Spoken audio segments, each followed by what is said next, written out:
On the ground. Stay down where a piece of trash like you belongs.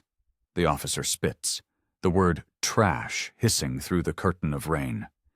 He drives his knee, a single point of agonizing pressure, directly into her spine.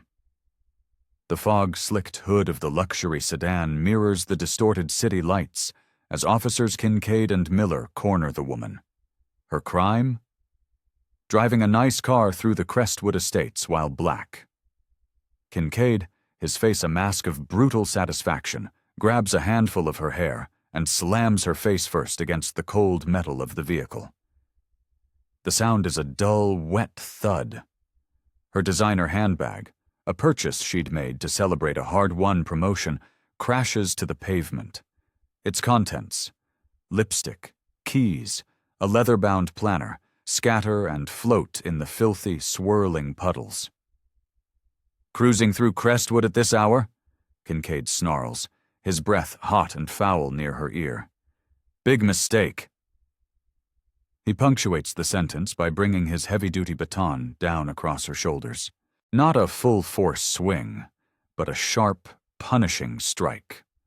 A sickening thud of wood on bone echoes through the deserted, tree-lined street. Please, I'm just...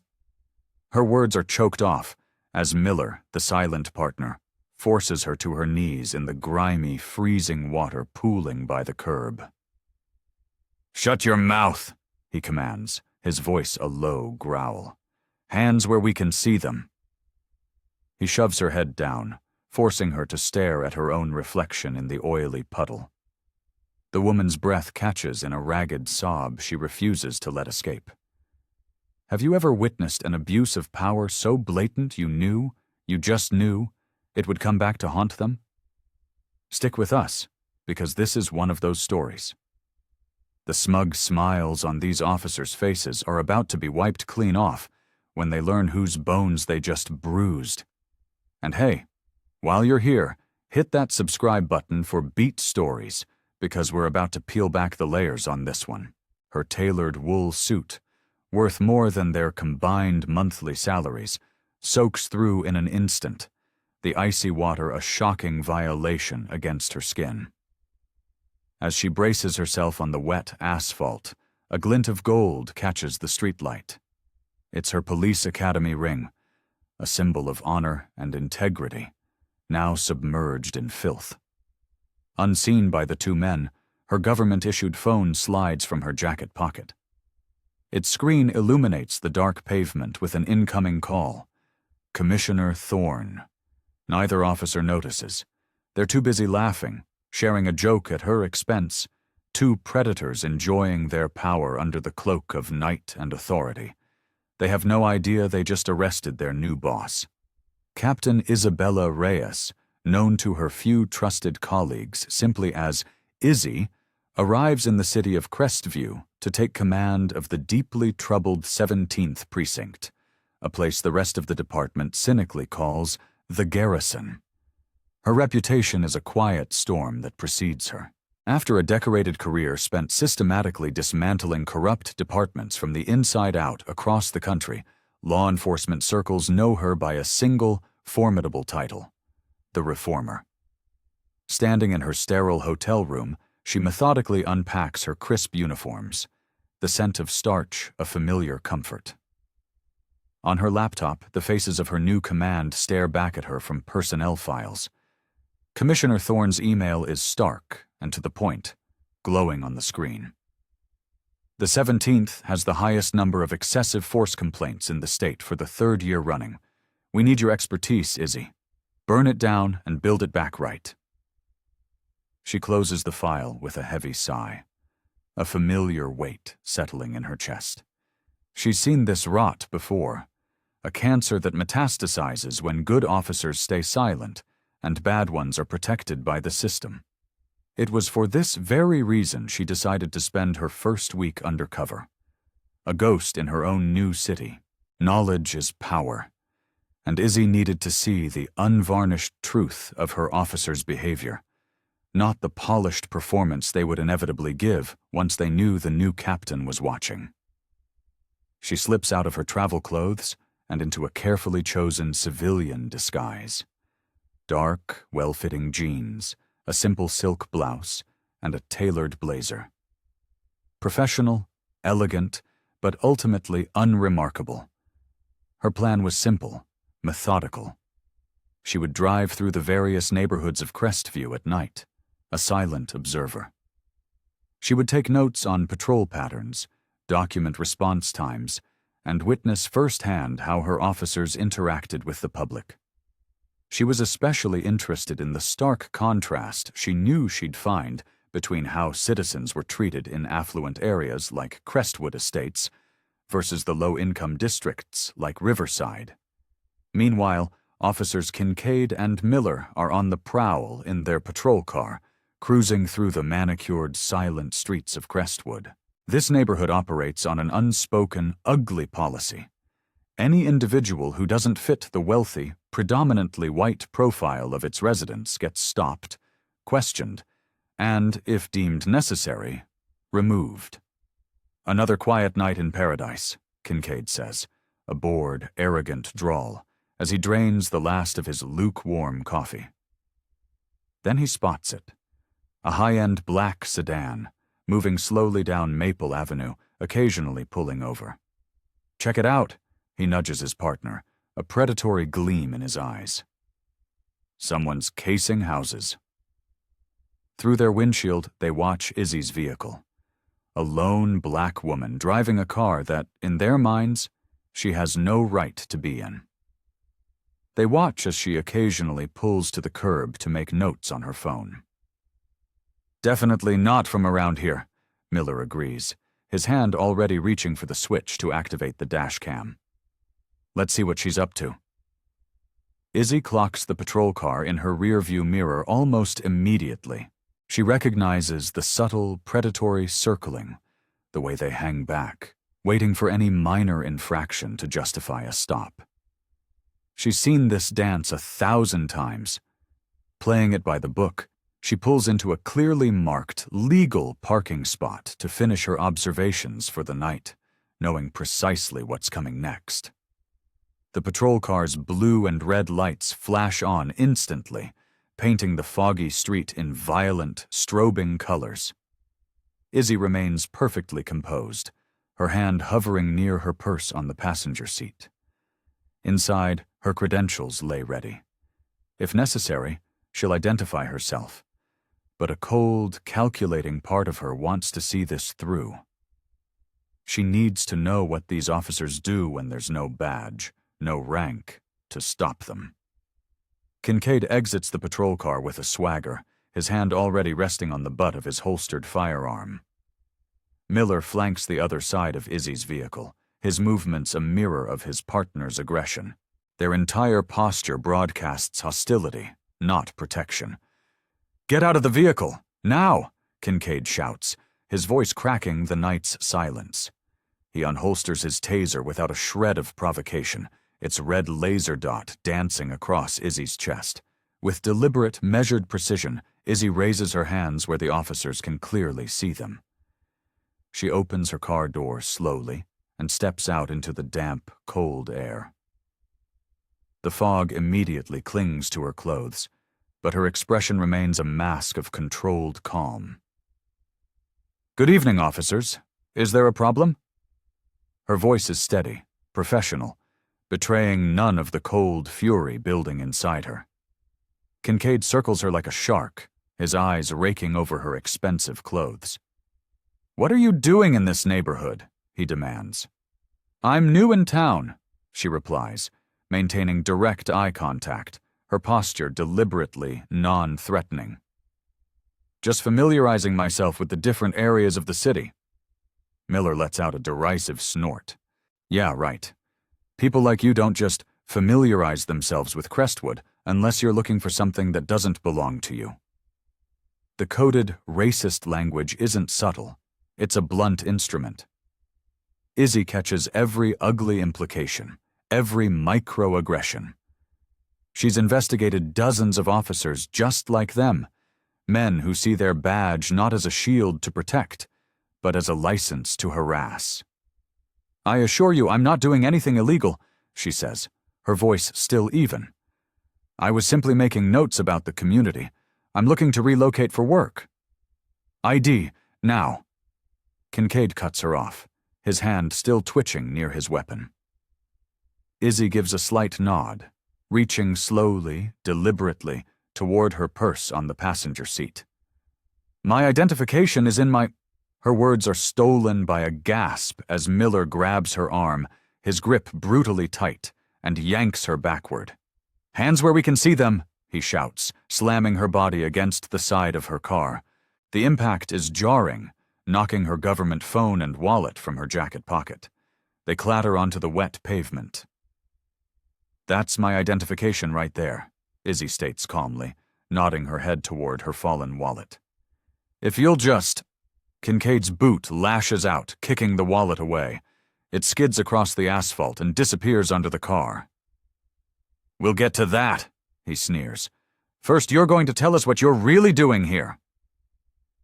The fog thickens, turning the elegant neighborhood into a blurred watercolor of glowing streetlights and deep shadows. Izzy notices the curtains twitching in the windows of nearby mansions. Residents are watching, silent and complicit. She catalogs this detail, adding it to the meticulous mental documentation of every violation, every failure that is occurring. "I work in law enforcement," she states plainly, a final attempt to de-escalate the situation before it spirals further. The two officers exchange a look of disbelief before erupting in coarse, mocking laughter. "Yeah, a security guard maybe," Kincaid mocks, watching the perfume counter at the mall. Benson joins in, his laughter harsh. "Probably watches too many cop shows. Thinks she knows something." Izzy doesn't rise to the bait. Their taunts are irrelevant.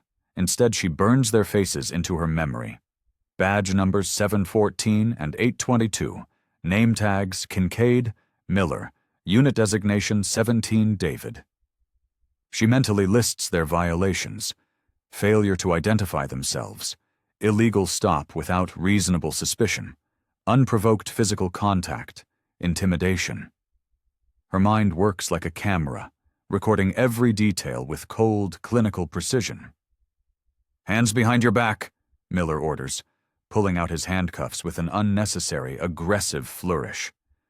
The fog feels heavier now, colder. Izzy feels the cold, unforgiving metal of the cuffs bite into her wrists as Miller ratchets them down, deliberately, painfully tight. "On your knees!" Kincaid commands, shoving her shoulder hard. Izzy hesitates for a fraction of a second. "That's not necessary. I'm complying fully." For her trouble, Kincaid shoves her again, harder this time. Izzy's knees hit the wet pavement with a jarring impact, sending a blinding shock of pain up her legs. The icy water soaks through her jeans instantly. The two officers tower over her, their flashlights aimed directly in her eyes, creating a disorienting, painful glare.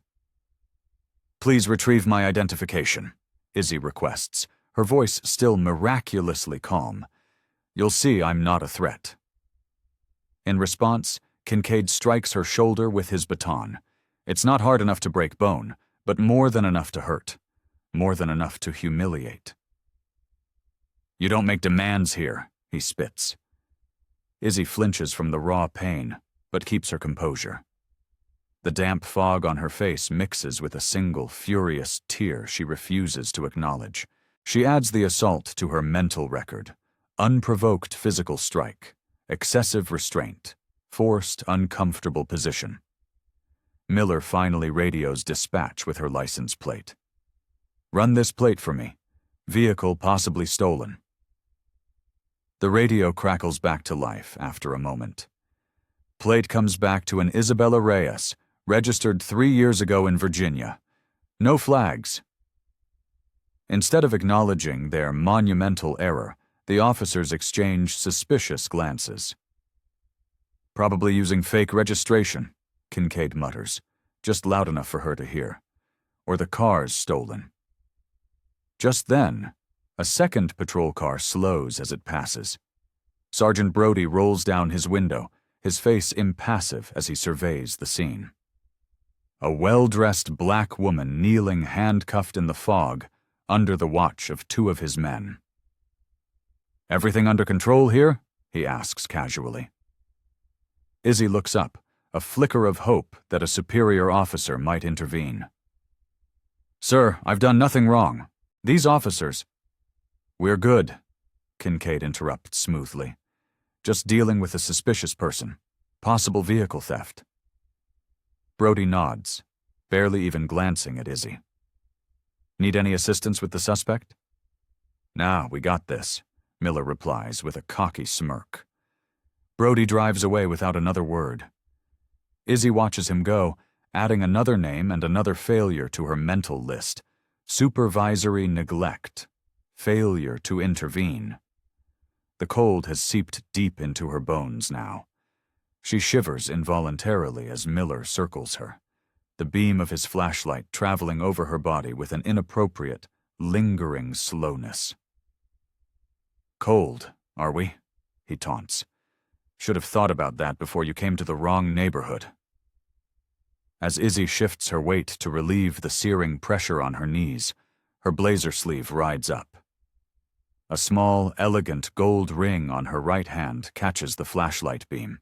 The design is distinctive, unmistakable to anyone in their line of work.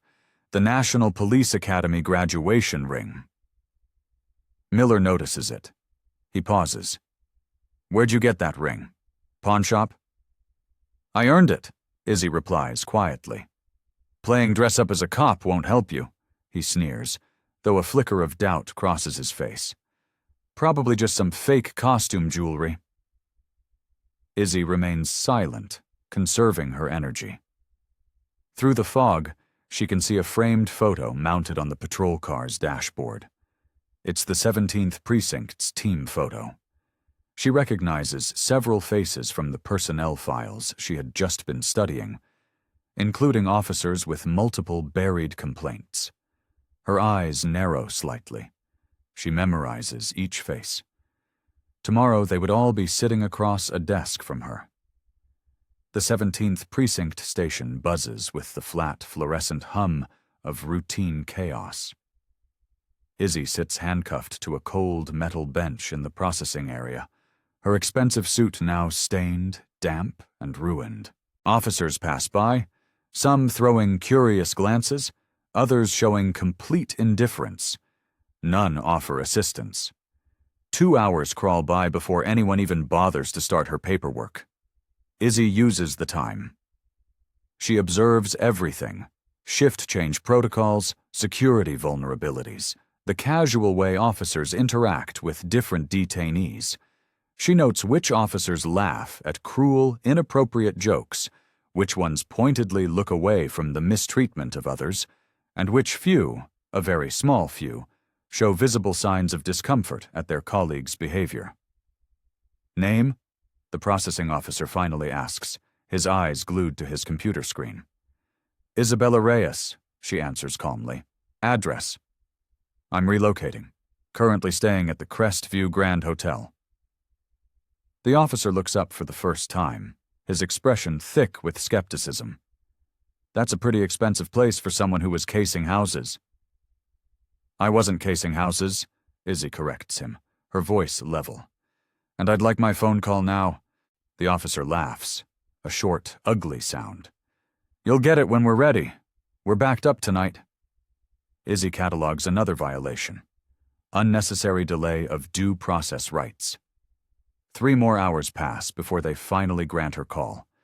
By then, it's nearly 2 a.m. Standing at the grimy payphone in the holding area, Izzy doesn't dial a lawyer. She dials Police Commissioner Thorne. When he answers, his voice thick with sleep, she speaks in the coded language they established during her hiring. "Commissioner, the Sunset audit has begun, ahead of schedule," she says calmly. "I've encountered several quality control issues requiring immediate documentation. Code Amber." Thorne is instantly awake and alert. He understands immediately. She's in trouble, conducting an unplanned high-risk integrity test. Location? He asks, his voice all business. 17th Precinct, Officers Kincaid and Miller. Sergeant Brody was also present. Understood. Maintain protocol. Extraction within the hour. Izzy hangs up, feeling the desk sergeant's curious gaze on her.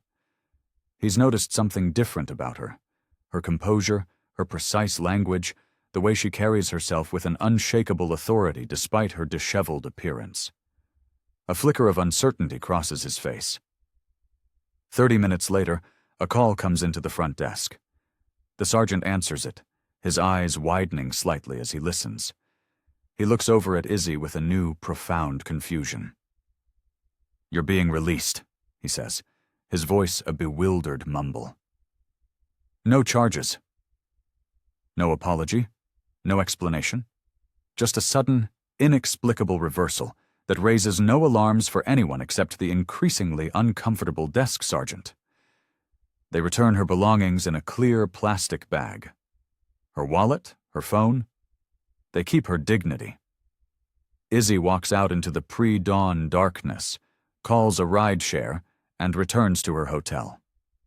Once inside the silent sanctuary of her room, she peels off the wet, muddied clothes, dropping them in a heap on the floor. Dark, ugly purple bruises are already forming where the baton struck her shoulder, where the handcuffs bit deep into her wrists, where her knees slammed into the pavement. Methodically, she photographs each injury, her face grim in the bathroom light. Then, she opens her laptop and begins to type. Every detail is still crystal clear in her mind. Every name, every badge number, every violation, every silent witness. She accesses the secure federal database using her credentials. There they are, previous complaints filed against Officer Kincaid and Officer Miller. 6 excessive force allegations in 2 years. All of them mysteriously closed without action. Reports buried by internal affairs. Witnesses who suddenly became unavailable or recanted their statements. But Izzy sees something else. The pattern extends beyond just these 2 officers. Sergeant Brody's name appears in 3 of the buried reports, noted as the supervising officer who cleared them. The recently retired precinct captain's signature is on each and every dismissal. It's systemic, it's calculated, it's a conspiracy of silence, and it's exactly what she was sent here to eradicate. Izzy touches the angry bruise on her shoulder, wincing as a sharp pain radiates through her arm. Then, her expression hardens into one of pure, unyielding resolve.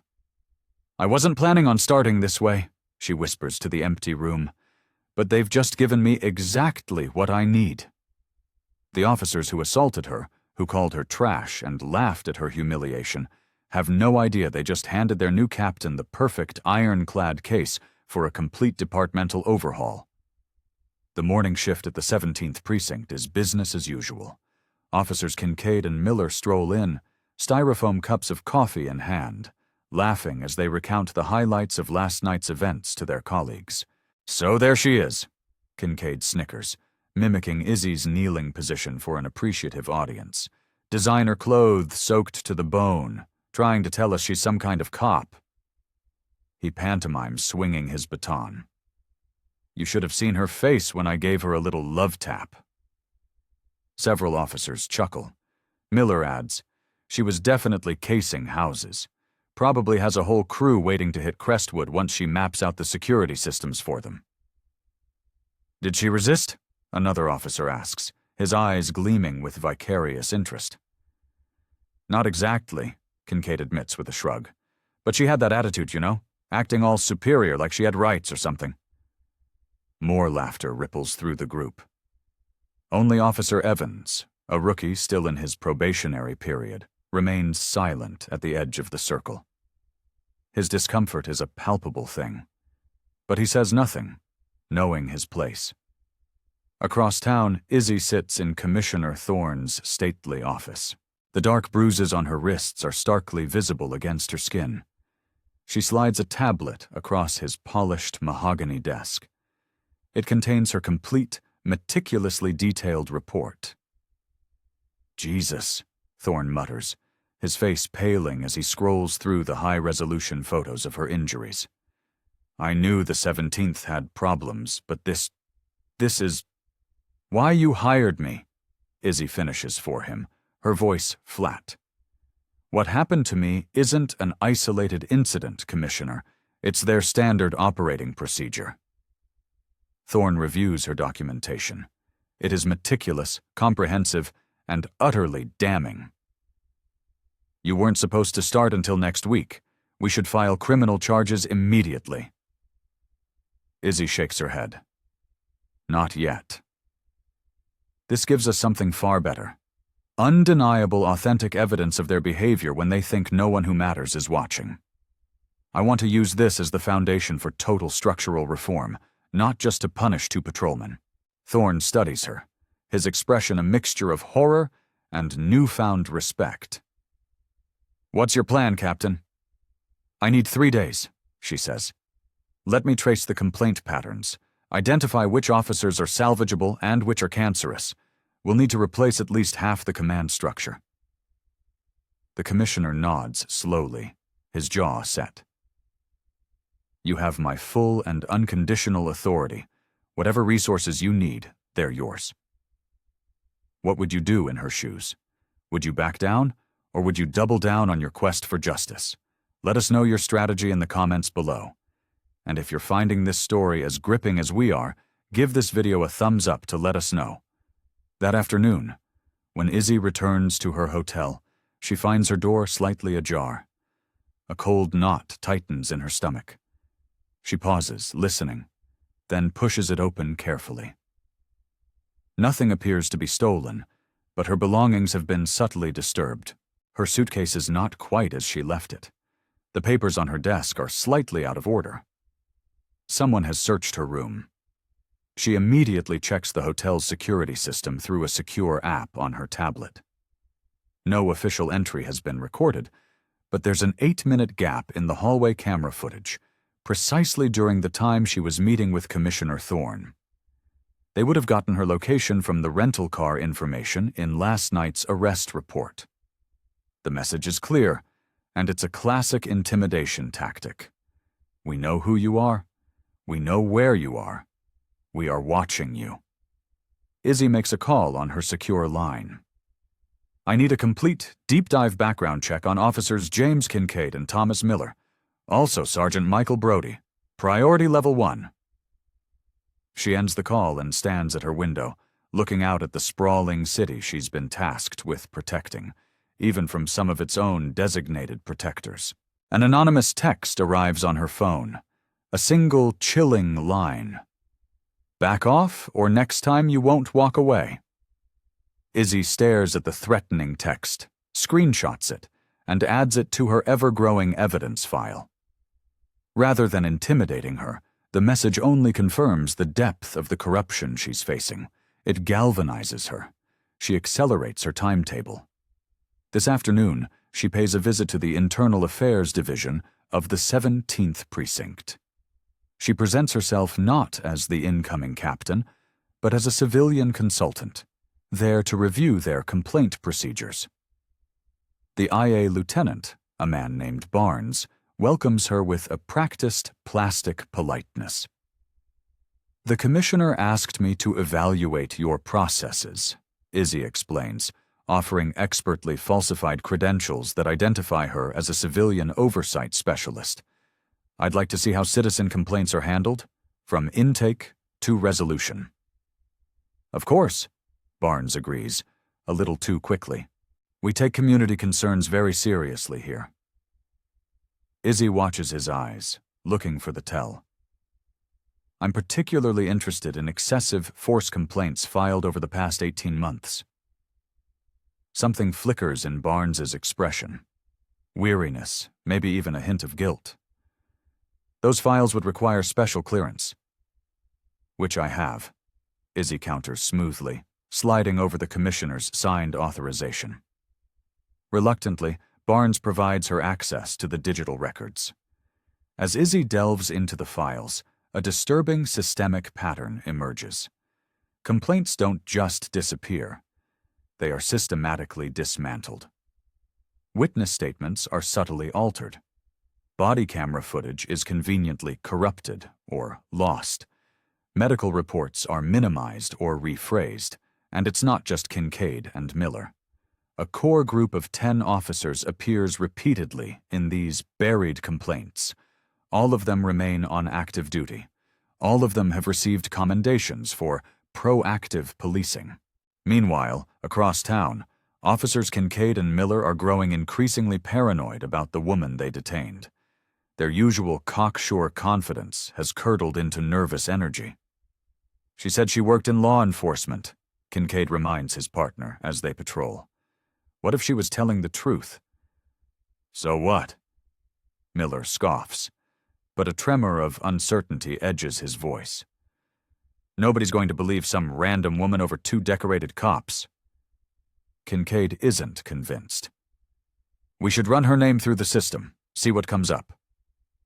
They convince Sergeant Brody to approve an unauthorized background check, using Izzy's driver's license information from her arrest to run a federal database search. The results that come back are incomplete, but deeply troubling. Isabella Reyes, former military police, current federal law enforcement credentials. The specific agency is restricted, which only deepens their unease. She could be internal affairs, Brody mutters, rubbing his tired face. Or worse, Justice Department. We didn't do anything wrong, Miller insists, though his voice now lacks all conviction. She was suspicious. We followed procedure. You struck her with your baton, Kincaid, Brody reminds him sharply. Was that in your report? A heavy silence falls between the 3 men. We need to make sure she drops this, Kincaid finally says, his voice low. Otherwise we're all exposed. From her unmarked car across the street, Izzy photographs the 3 men through a powerful telephoto lens.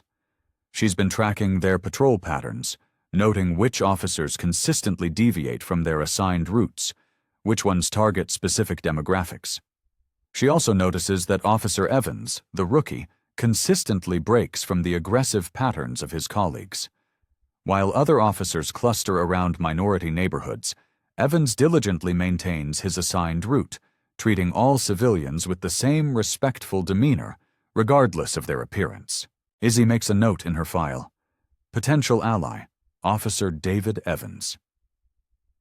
Whoever she is, Sergeant Brody tells Kincaid, his voice tight with worry. She's connected. The commissioner's office just called asking pointed questions about her detention.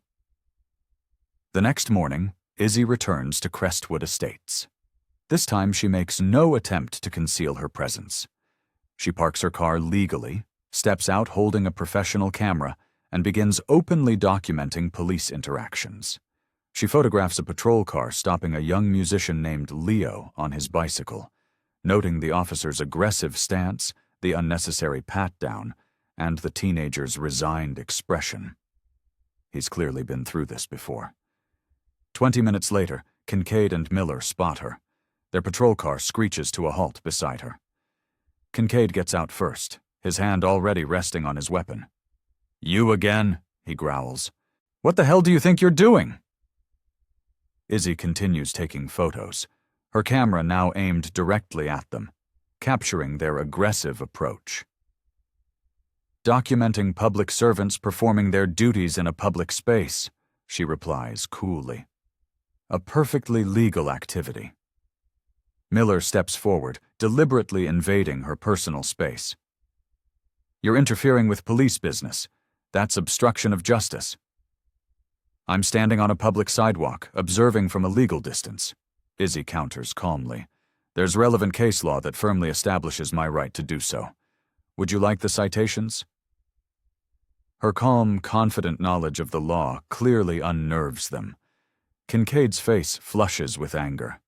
Listen, lady, I don't know what your game is, but you need to stop this now. His voice drops to a threatening whisper. Things happen in this neighborhood. Accidents. People get hurt. Izzy meets his gaze steadily, her camera still recording. Are you threatening a civilian, Officer Kincaid? That would be a direct violation of Department Policy Section 4.13, as well as state law regarding abuse of authority. Kincaid takes an involuntary step back, stunned that she knows his name and the specific policy number. Before he can respond, 2 more patrol cars arrive, sirens off, but lights flashing. Officers emerge, forming an intimidating circle around Izzy. "Is there a problem here?" Sergeant Brody asks, though his tone makes it clear he's not addressing her. "She's harassing officers, filming us without our consent," Miller claims, his voice high and defensive. "Actually, consent isn't required when photographing public officials performing their public duties," Izzy replies, entirely unfazed by the growing police presence. The courts have been quite clear on this particular issue. Brody turns to her, his voice cold as ice. "I suggest you move along before we find something to charge you with." "Are you suggesting you would fabricate charges, Sergeant Brody?" Izzy asks, her voice loud enough for her camera's microphone to capture every word. "Because that would constitute serious misconduct." The officers exchange uncomfortable glances.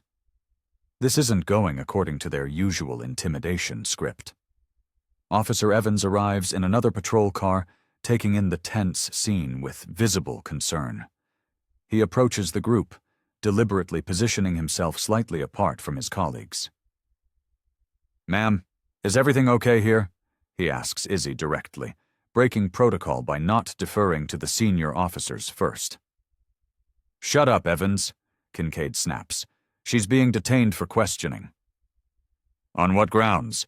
Evans asks, his rookie status not preventing his quiet challenge. "What's the reasonable suspicion?"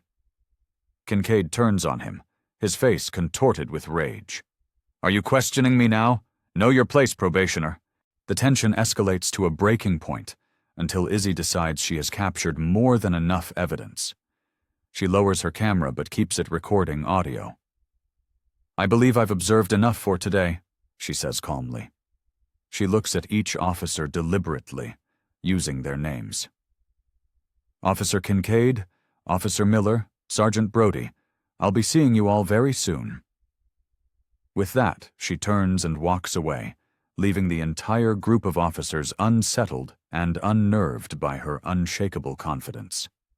Morning light streams through the tall windows of the 17th Precinct's main hall as officers gather for the change of command ceremony. The current captain's retirement has been on the books for weeks, though persistent rumors suggest the commissioner personally accelerated the timeline. Officers stand in formal rows, their dress uniforms crisp, their brass polished to a high shine. In the back row, Kincaid and Miller adjust their collars, whispering about their mysterious neighborhood stalker. "Bet she filed some bogus complaint that'll go nowhere," Kincaid snickers, straightening his badge. "Already took care of it," Miller replies with a smirk. "Barnes and IA owes me one. Any complaint she files will disappear faster than our overtime reports." The precinct hall falls silent as Commissioner Thorne enters, his expression unusually grave. He approaches the podium without the customary handshakes or pleasantries. "Officers of the 17th Precinct," Thorne begins, his voice carrying an authority that commands absolute attention. "Captain Harrison's retirement is effective immediately. The department thanks him for his years of service." Murmurs ripple through the room. The abruptness of it is unexpected. "Recent events have highlighted an urgent need for new leadership and comprehensive reforms in this precinct," Thorne continues. "Effective immediately, I am installing a new commanding officer who has been specifically chosen to implement these necessary changes." When the side door opens, every head in the room turns. Captain Isabella Reyes walks in. She is wearing her full dress uniform, adorned with commendations and service medals that speak to a long and distinguished career. Her posture is military precise, her expression as composed and unreadable as stone. The temperature in the room seems to drop 10 degrees as the shock of recognition dawns on the faces of the assembled officers. In the back row, Kincaid and Miller freeze solid. The blood drains from their faces as they stare, horrified, at the woman they forced to kneel in the rain, the woman they called Trash, now standing at the front of the room, 4 gleaming gold bars on her shoulders, signifying her rank as captain. "I present Captain Isabella Reyes," Thorne announces. Her distinguished career includes decorated service as a military police officer, extensive federal oversight experience, and the successful implementation of reform programs in 3 major departments across the country. She has my complete confidence and my full authority. Izzy approaches the podium with measured, deliberate steps. Her eyes scan the room, pausing for a fraction of a second on each face involved in her detention. Kincaid, Miller, Brody, and the others who stood by. She notes their reactions: shock, fear, utter confusion. But her own expression reveals nothing. "Thank you, Commissioner," she begins, her voice steady and authoritative, amplified by the microphone. "I believe in the vital role that law enforcement plays in the safety of a community, but that role depends entirely on 3 pillars: trust, integrity, and the equal protection of all citizens under the law." The room remains deathly silent. She continues, her words clear and sharp as glass. "Starting today, this precinct will implement new body camera protocols. All interactions with the public will be recorded, without exception.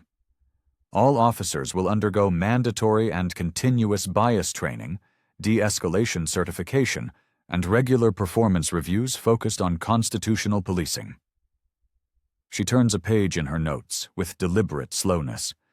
"Accountability will be paramount. Citizen complaints will be investigated thoroughly and transparently by an outside agency. There will be no exceptions, no matter an officer's rank or tenure." Izzy makes direct eye contact with Kincaid, then Miller, then Sergeant Brody. Each man seems to physically shrink under her unwavering gaze. Those who cannot or will not adapt to these standards of professional excellence will not remain on this force. She closes her portfolio with a sharp snap that makes several officers flinch. "Officers Kincaid, Miller, and Sergeant Brody will report to my office immediately following this ceremony. Officer Evans, you as well." The named officers exchange panicked glances. Evans looks confused but stands a little taller, his expression resolute. After the ceremony, Izzy enters her new office. She removes her formal dress jacket, carefully hanging it on a wooden coat stand. The movement reveals the dark, ugly bruises still starkly visible on her wrists from the over-tightened handcuffs. Kincaid, Miller, and Brody enter first, standing uncomfortably at attention, avoiding her eyes. Evans follows, maintaining a noticeable distance from the other 3. Izzy sits behind her large desk, opens a folder, and looks up at the men who assaulted her just 3 nights ago.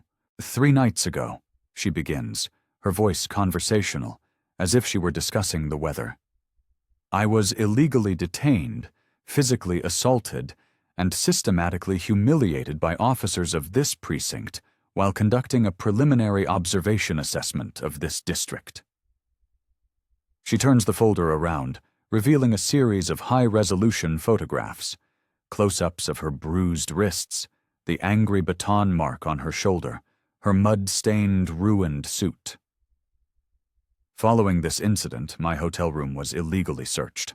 I received threatening text messages, and an unauthorized background check was run on my federal credentials." Kincaid swallows. A loud, dry click in the silent room. Miller stares fixedly at the floor. Brody's face has turned a pasty, ashen gray. "Officer Evans," Izzy says, addressing the rookie directly. "You may be wondering why you're here?" "Yes, Captain," he answers, his voice clear. "You're here because during yesterday's confrontation you attempted to de-escalate. You questioned improper procedure. You showed the integrity these men so profoundly lack."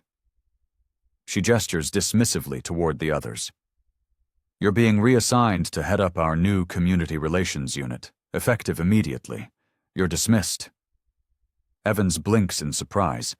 Then a look of understanding dawns on his face. He gives a sharp salute, turns, and exits the office. The door closes behind him with an air of finality. Izzy rises slowly from her chair, walking around her desk to stand directly before the 3 remaining officers.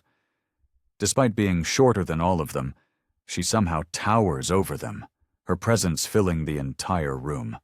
I was recruited for this precinct after serving on the Federal Law Enforcement Reform Task Force, she reveals, letting the weight of that title sink in. My detention was unplanned, but it provided invaluable, first-hand evidence of exactly why I was brought here. She taps the thick folder on her desk. Every violation, every biased comment, every procedural failure has been recorded, documented, and verified. The illegal search of my room was captured on hotel security cameras, the footage of which I had a federal lab enhance. The threatening text has been traced directly to Officer Miller's personal cell phone. The men stand in stunned, horrified silence as she continues, her voice never rising, yet carrying the unmistakable weight of absolute authority. You have exactly 1 hour to make a decision. You can resign from this department immediately, or you can face full administrative charges and criminal prosecution for assault under color of authority, conspiracy, and a host of other felonies. The choice is yours. The last vestiges of color drain from the officers' faces as they finally, completely realize the woman they humiliated now holds their entire futures in her bruised hands. The 17th precinct transforms overnight. Officers arriving for their shifts find internal affairs investigators from the state level, not their own compromised IA unit, conducting interviews in private rooms. Technology specialists are busy installing new, tamper-proof body camera systems. Training coordinators are posting schedules for mandatory sessions on constitutional policing and bias recognition. At the center of this controlled whirlwind stands Captain Reyes, methodically dismantling decades of entrenched corruption with the precision of a surgeon. By noon, Sergeant Brody has submitted his resignation. He cleans out his locker under the watchful, silent eyes of the state IA officers, avoiding eye contact with his former colleagues. His career in law enforcement is over, but the negotiated silence agreement he signs shields him from criminal charges in exchange for his full and truthful testimony against higher-ranking officers, including the recently retired captain. Kincaid and Miller, however, refuse to go quietly. Emboldened by years of impunity, they arrive at the precinct flanked by their union representatives, confident that the blue wall of silence will protect them as it always has. Captain, the police union attorney begins officiously as they enter Izzy's office. These are very concerning allegations, of course, but my clients categorically deny any wrongdoing during what they maintain was a lawful detention of a suspicious person. Izzy doesn't even look up from the paperwork on her desk.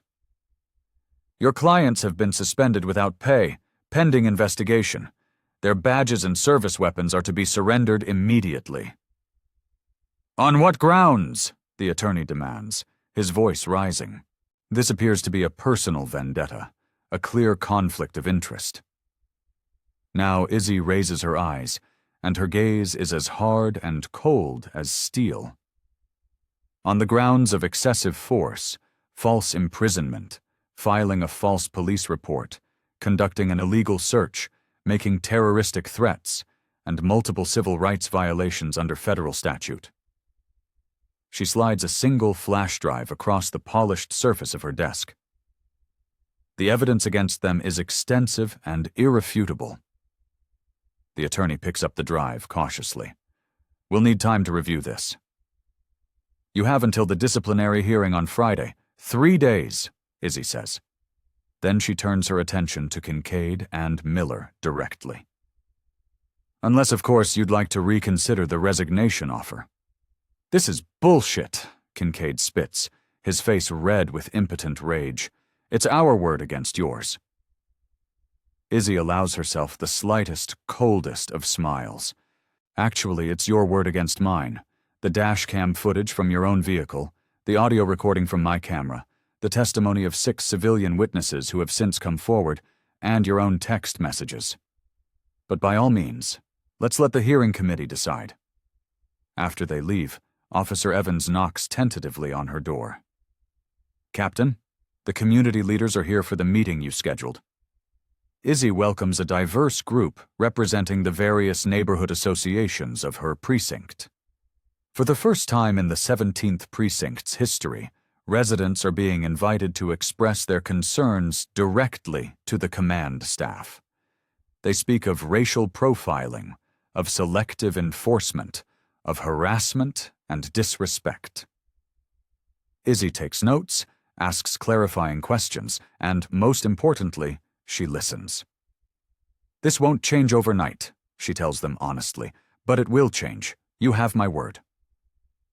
Across town, City Manager Greer receives an urgent, panicked call from the mayor. Have you seen this? Reyes is tearing the 17th Precinct apart. The union is threatening a massive lawsuit against the city. I'm handling it, Greer assures him, though anxiety sharpens the edge of his voice.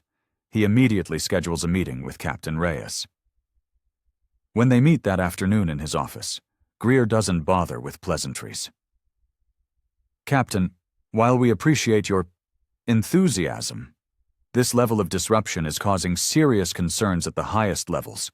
Perhaps a more gradual, less confrontational approach would be more prudent. Izzy responds by placing a thick, heavy binder on the table between them. This, she says calmly, contains 43 documented cases of civil rights violations committed by 17th Precinct officers over the past 18 months. All of them were buried by your Internal Affairs Division. All of them represent significant potential lawsuits against this city. Greer stares at the binder as if it were a venomous snake. The statute of limitations hasn't expired on any of them, Izzy continues, her voice like ice. One successful lawsuit could cost taxpayers millions. 43 of them would bankrupt the city. What do you want? Greer asks quietly, his arrogance gone. Your full and public support for comprehensive reforms, immediate budget approval for new training and equipment, and absolutely no interference with my personnel decisions. Ever. Greer hesitates for a long moment, then gives a slow, reluctant nod. You'll have it. By Thursday, Izzy's investigation has expanded.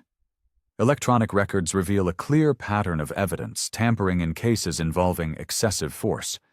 The digital trail leads directly to Lieutenant Barnes in Internal Affairs, and beyond him, to the recently retired Captain Harrison. Commissioner Thorne reviews Izzy's latest findings with growing concern. This is worse than we ever thought. It usually is, Izzy replies. The corruption is systemic. We need to consider criminal charges for several more officers, including Harrison. The political fallout will be significant, Thorne warns. The liability of doing nothing, Izzy counters, is far greater. Meanwhile, emboldened by the changes at the precinct, community members who witnessed Izzy's detention begin coming forward with their own stories and evidence. Mrs. Chen, whose high-definition security cameras captured the entire incident from her front window, provides the complete, unedited footage to a local investigative journalist named Sarah Winters.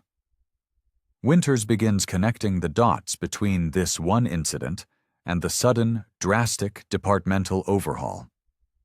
Her investigation uncovers dozens of similar incidents in Crestwood Estates alone. Minorities detained without cause, subjected to excessive force, then slapped with bogus charges like resisting arrest or disorderly conduct to justify the officer's actions. By Friday morning, her explosive exposé runs on the front page of the local paper. New police captain experienced department's bias firsthand. The article includes still images from Mrs. Chen's security footage, showing Izzy being forced to her knees in the rain. The images spread like wildfire across social media, accompanied by a growing roar of calls for accountability. The disciplinary hearing room is filled beyond capacity. Community members, off-duty officers, and media representatives crowd the space. Kincaid and Miller arrive with their union attorneys, their earlier confidence now replaced with a visible, sweating anxiety. Izzy presents the evidence methodically, her voice calm and unwavering. She begins with her own detailed account, supported by the graphic photographs of her injuries. The dashcam footage plays next, clearly showing the officer's unprovoked aggression from the very beginning. Then, Mrs. Chen's security camera footage provides a clear, unobstructed view of Kincaid striking Izzy with his baton. The officer's attorneys attempt a flurry of procedural objections, questioning the admissibility of certain evidence, the chain of custody, Izzy's objectivity given her personal involvement. Each objection is calmly and systematically overruled by the hearing committee, which now includes newly appointed civilian oversight members. Then come the other witnesses.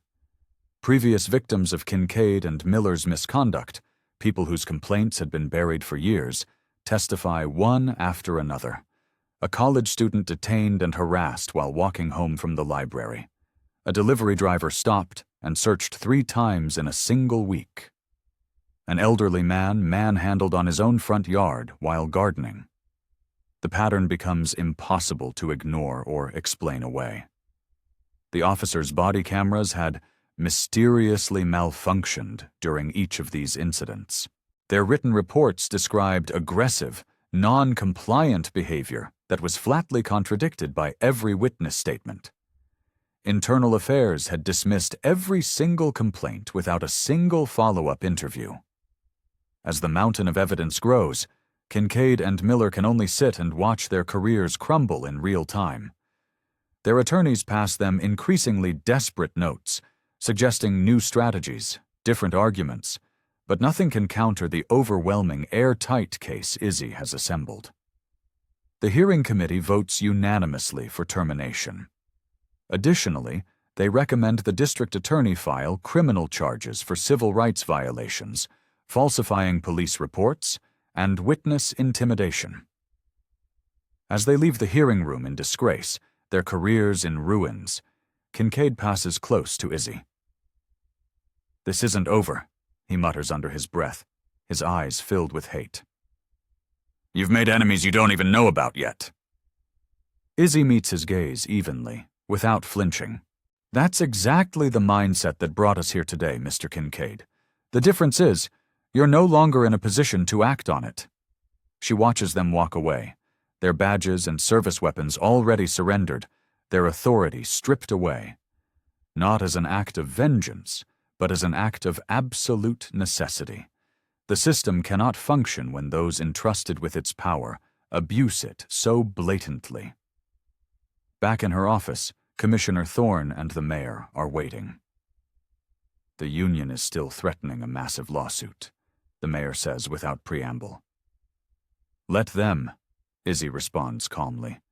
"Our documentation is impeccable, and Officer Evans has already agreed to testify about the culture of misconduct he witnessed during his probationary period."